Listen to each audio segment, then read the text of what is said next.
No final da década de 1980, fui apresentado a uma suma sacerdotisa que se autodenominava satânica. Ela chamou a si mesma de bruxa e vestiu o papel com roupas escuras, esvoaçantes e sombra preta em volta das têmporas.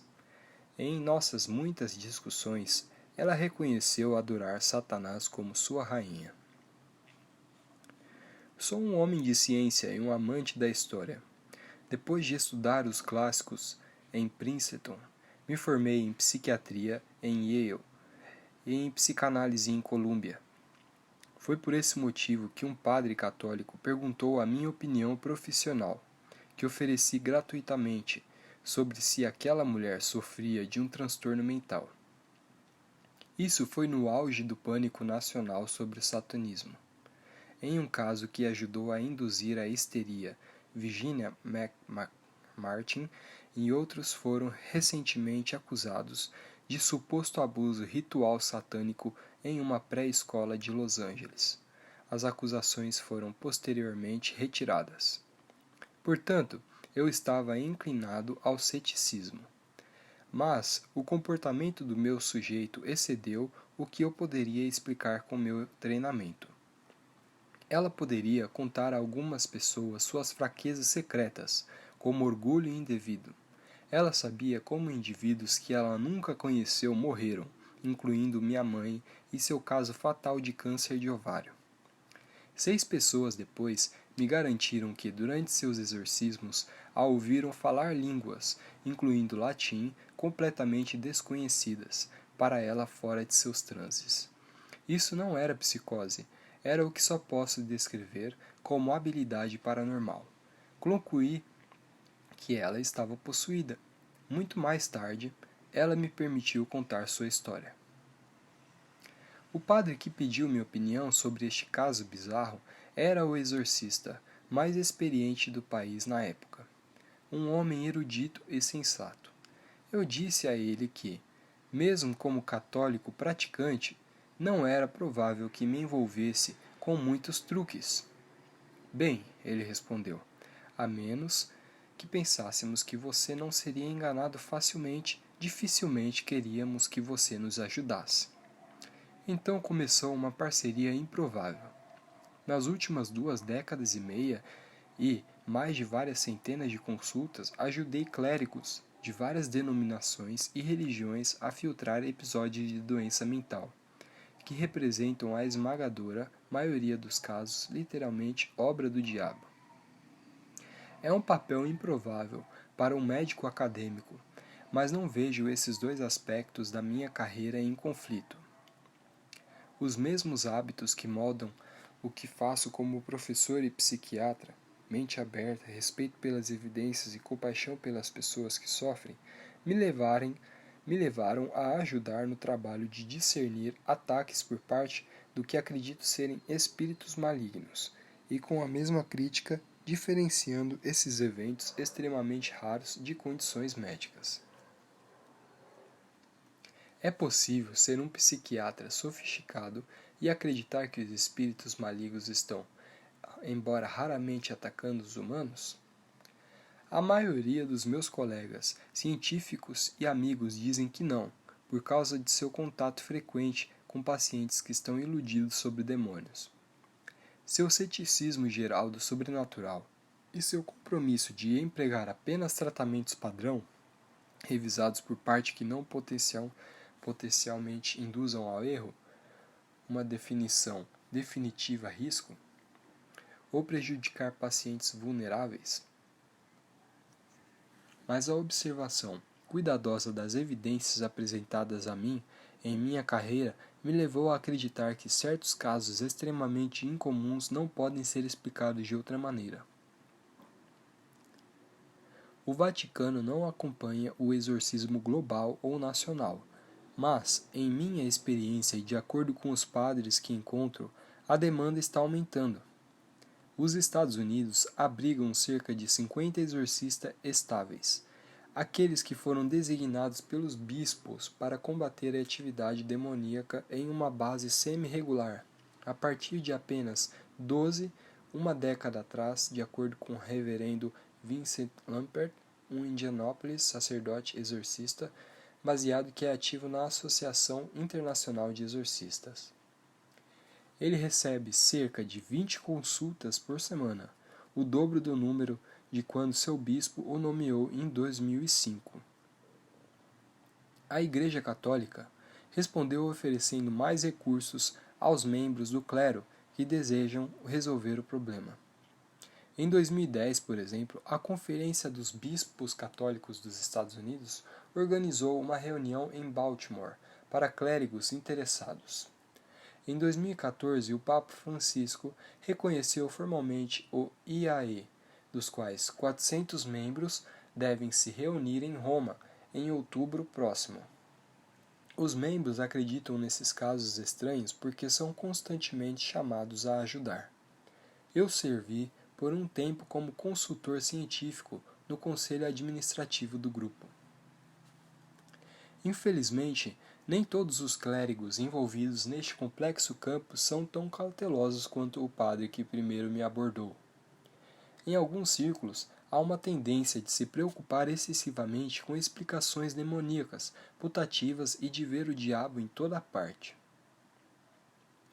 Diagnósticos fundamentalistas errados e tratamentos absurdos ou mesmo perigosos, como espancar vítimas, às vezes ocorreram, especialmente em países em desenvolvimento.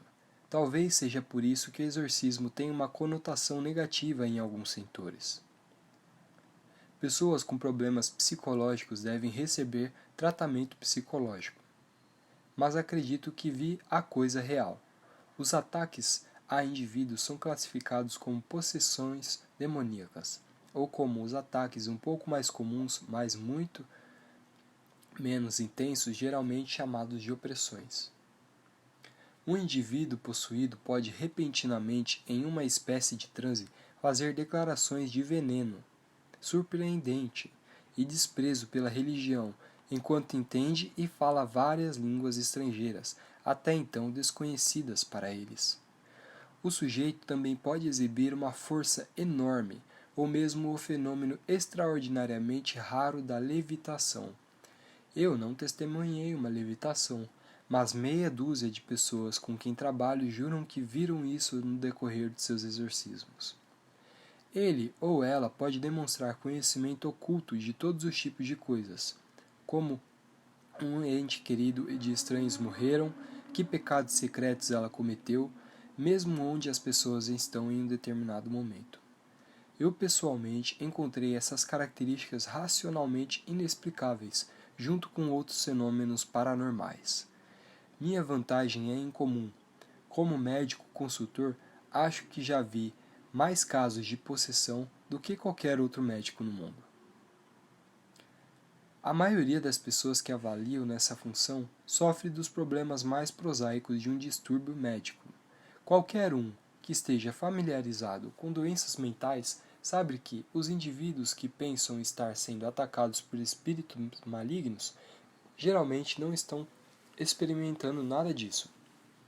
Os praticantes atendem pacientes psicóticos o tempo todo que afirmam ver ou ouvir demônios, indivíduos histriônicos ou altamente sugestionáveis, como aqueles que sofrem de síndromes dissociativas de identidade e pacientes com transtornos de personalidade que tendem a interpretar mal sentimentos destrutivos, no qual os exorcistas às vezes chamam de pseudopossessão, por meio do mecanismo de defesa de uma projeção externalizante.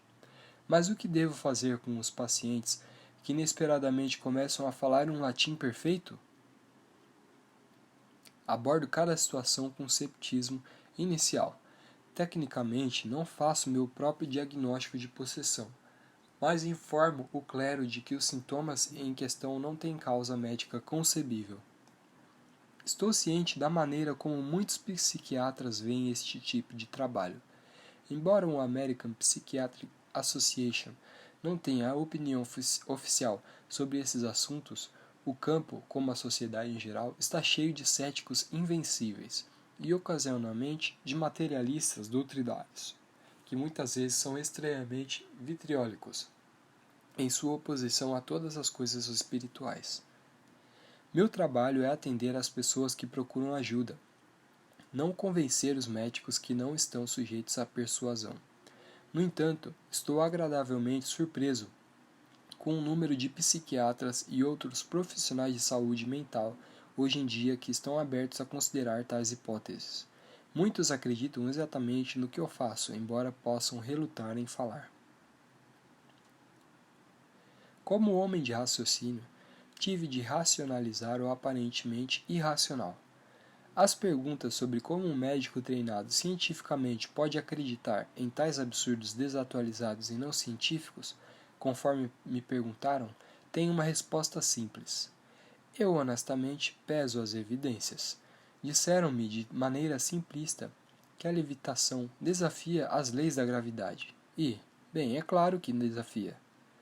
Não estamos lidando aqui com a realidade puramente material, mas com o reino espiritual. Não se pode forçar essas criaturas a se submeter a estudos de laboratório ou a se submeter à manipulação científica. Eles dificilmente permitirão que sejam facilmente gravados por equipamentos de vídeo, como os céticos às vezes exigem. O catecismo católico oficial mantém que os demônios são sencientes e possuem sua própria vontade, como são anjos caídos. Eles também são muito astutos que os humanos. Afinal, é assim que semeiam confusão e dúvida. Nem a Igreja deseja comprometer a privacidade de quem sofre, assim como os médicos não querem comprometer a confidencialidade de um paciente. A ignorância e a superstição frequentemente cercam as histórias de possessão demoníaca em várias culturas, e certamente muitos supostos episódios podem ser explicados por fraude, chicana ou patologia mental. Mas os antropólogos concordam que quase todas as culturas acreditam em espíritos, e a vasta maioria das sociedades, incluindo a nossa, registrou histórias dramáticas de possessão de espíritos. Apesar de várias interpretações, várias representações dos mesmos fenômenos de maneira surpreendentemente consistentes oferecem evidências cumulativas de sua credibilidade. Como psicanalista, uma rejeição generalizada da possibilidade de ataques demoníacos parece menos lógica, e muitas vezes de natureza desejosa do que uma avaliação cuidadosa dos fatos. A meu ver, a prova de posse é como a prova da travessia de Delaware por George Washington. Em ambos os casos, relatos históricos escritos com numerosas testemunhas sólidas atestam sua exatidão. No final, entretanto, não foi uma visão acadêmica ou dogmática que me impeliu para essa linha de trabalho. Fui convidado a consultar sobre pessoas com dor. Sempre pensei que, se solicitado a ajudar uma pessoa torturada, um médico não deveria se recusar arbitrariamente a se envolver. Aqueles que descartam esses casos involuntariamente impedem que os pacientes recebam a ajuda de que desesperadamente precisam, seja por não recomendá-los para tratamento psiquiátrico, o que mais claramente precisa, ou por não informarem seus ministros espirituais de que algo, além de uma doença mental ou outra doença, parece ser a questão. Para qualquer pessoa de ciência ou fé, deveria ser impossível dar as costas a uma alma atormentada. Richard Gallagher, psiquiatra de clínica no New York Medical College.